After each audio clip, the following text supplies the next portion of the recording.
Okay, Jeremiah 14, part 3. So it says the prophets are prophesying visions, divinations, idolatries, and the delusions of their own mind. Notice it refers to it as delusions. Well, how do we know they're delusions? Well, if they live a theater art. They say, oh, yes, Ophelia, how art thou? Hello, the congregation. Some kind of circus, nonsense, theater arts, state-sponsored and allowed propaganda, mere church factionalism, denomination is demon in Asian scrambled, right? Demon in Asian, in Alpha Shun. The delusions of their own mind. Mentally ill, right? Illusions, ill-gotten gains, still ill. Therefore, this is what the Lord says about the prophets who are prophesying my name. I did not send them, yet they are saying no sword or famine will touch this land. Those are prophets.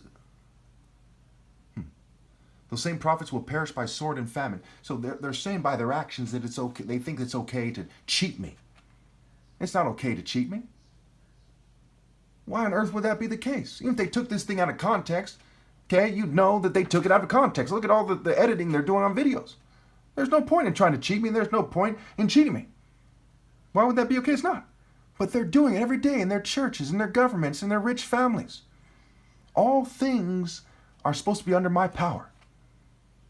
You can tell by my works. In the last 14 years, have I been chasing money? I got a college degree in the last 14 years, but I wasn't chasing money or women to any significant or immoral degree. I was chasing God's work and vying with romantic intensity while doing God's work. Not chasing women and saying, hey, let me do it on whatever time I have available. But that was my priority, putting God first as the top martial arts ever possible. No one's argument as why they should lead is anywhere close to that. It's just not.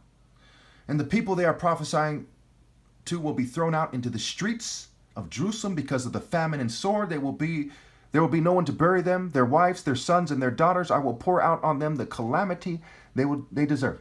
And it says in Psalms that the offspring of the wicked will perish.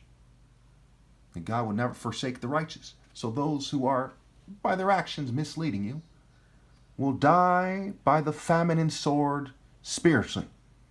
And so will those people who make it so that the old Jerusalem passes away and a new Jerusalem is made, because they're thrown out into the streets of the old Jerusalem. They're following the New World Order, which is really just the old world order, doing some kind of satanic Greek occult theater art game.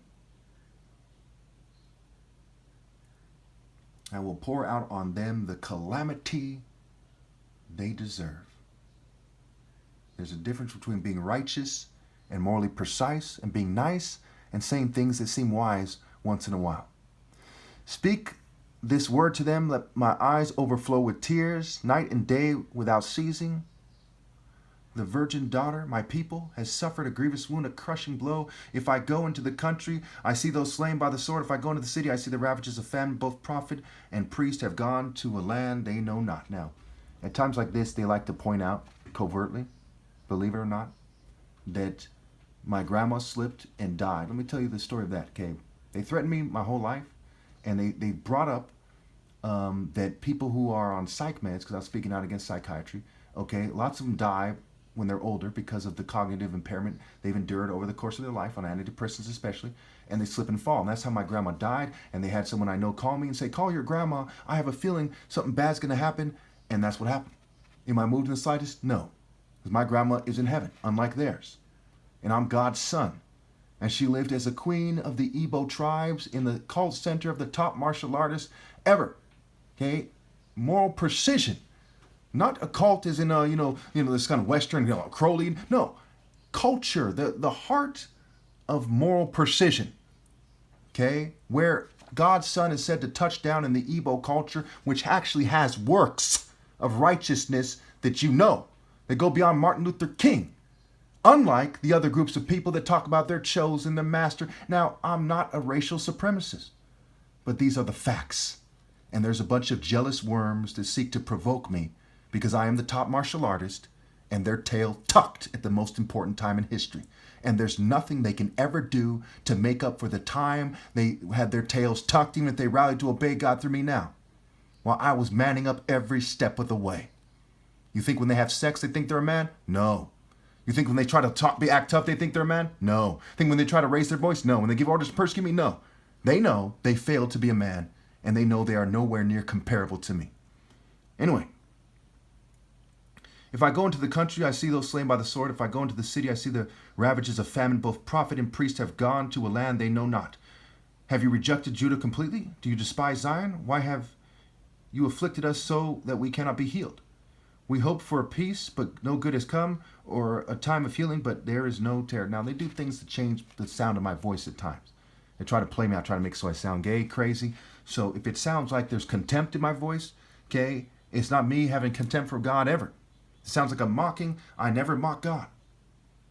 They change it with technology one way or another, okay, because they're like frat boys that never grew up. They're like Satanists that pelt images of the false image of Christ with filth and trying to get at God and so on and so forth. They are immature, ritual, right, sage sap, passage, scrambled sage sap. They are ritual, madness, Dionysian fools who do not have the courage to obey God.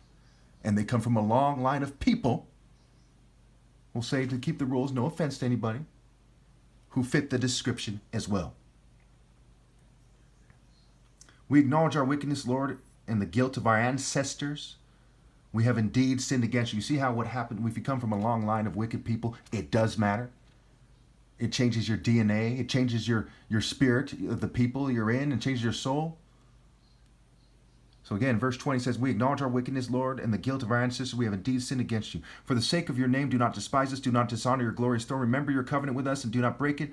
Do any of the worthless idols of the nations bring rain? Do the skies themselves send down showers? No, it is you, Lord our God.